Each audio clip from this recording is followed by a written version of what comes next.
Այսօր մեր խոհանոցային տաղավարում Շիրակ աշխարհի խորքերից եկած պարզ, բայց հագեցնող մի ուտեստ է, որը ոչ միայն հագեցնում է քաղցը, այլև հարստացնում է ներաշխարհը։ Պանրխաշ պատրաստելու համար հարկավոր են հետևյալ բաղադրիչները՝ չեճիլ պանիր, լավաշ, յուղ, համեմունքներ, սող, ըստ ցանկության նաև մածուն կանաչի կաթ։ Լավաշը ցանկալի է վերցնել չորացրած, սակայն կարելի է օգտագործել նաև թարմ վիճակում։ Լավաշը թխում էին շատ մեծ քանակությամբ եւ արևին փռում էին ու դասավորում էին, կոչվում էր դա դաստախուն էին ասում, այսինքն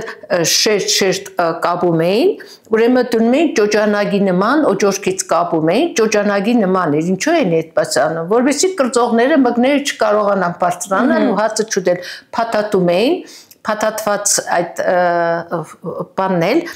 շորն էլ կոչվում էր դաստախուն, այսինքն այդ շերտավոր, այդ շերտ դրած հացերի փաթաթոցներ Եվ հետո երբ ուտում էին, երբ սովորական ուտելու համար էին անում, մի քիչ թրջում էին ջրով եւ ուտում էին, իսկ պանրախաշի համար ավելի լավ էր եւ ավելի հեշտ է փշրվում, ինչպես խաշի համար են անում, չէ՞։ Այսօր շատերը նորովի են մատուցում պանրխաշի բաղադրատոմսը։ Սուսաննա Մկրտչյանի պատրաստածն բացառություն չէ։ Եթե նախկինում եռացրած ջուր էին լցնում, ես եռացրած կաթ եմ ավելացնում։ Ուղղակի մտածում եմ, որ ջրի փոխարեն կաթ կանեմ եւ յուղը քիչ կանեմ։ Յուղը քիչ անելու համար, գիտեք, մենք հիմա բոլորս յուղից խուսափում ենք, շատ յուղից, բայց այսօր մենք քանի որ պատրաստելու ենք ավանդական, ուրեմն օգտագործելու ենք ավանդական հալած մաքուր տնական անարատ յուղ։ Սոխին անդրադառնալիս նշենք, որ կարելի է օգտագործել ինչպես կանաչ, այնպես էլ սովորական սոխ։ Պարզապես կանաչ սոխը ունի ավելի թույլ հոտ։ Մանրացնում ենք լավաշը, իսկ սոխը կտրատում ենք որքան հնարավոր է մանր։ Մայրս որ անում էր, ես երևի շատ հեն որ ասում են շատ մեջ ընկա երեխա է։ Ամեն ինչին մեջ էի ընկնում, սովորում էի։ Մորից եմ սովորել, իսկ մայրս էլ բնականաբար իր մորից է սովորել։ Դրա համար էլ սա կոչվում է ավանդական կերակուր, որովհետև սերունդեսերունդ փոխանցվում է։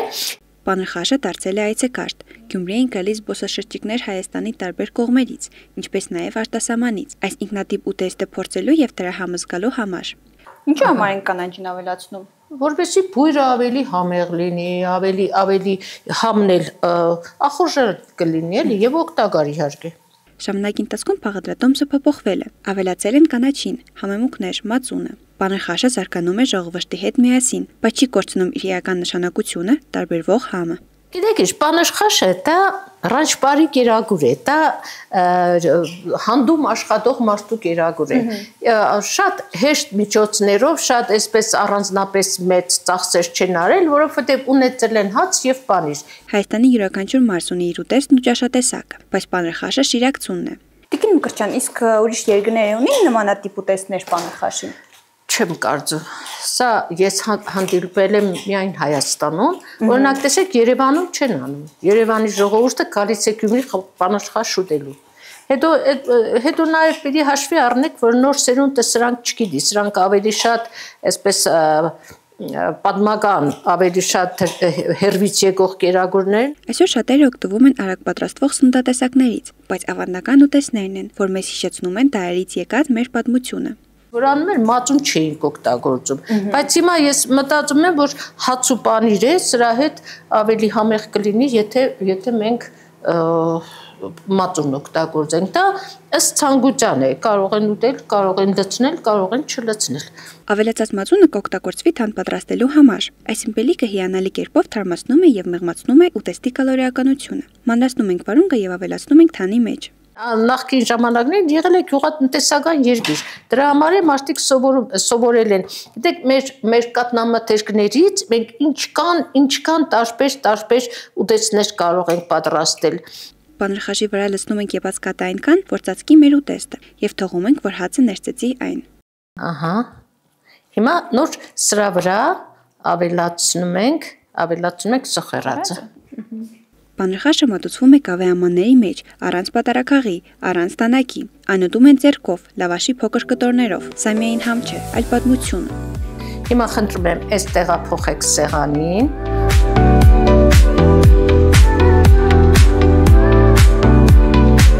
Հասանք մեր տեսանյութի ամենալավ մասին։ Այո։ Հիմա հետաքրքիր ինչն է, որ առաջինը պատրաստողը պիտի համը տեսնի, ոնց որ կամուրջ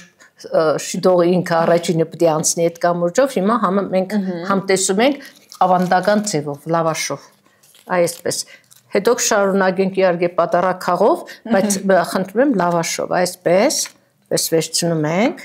պես մի հատ լավ, ահա, այսպես սարքում ենք, ահա։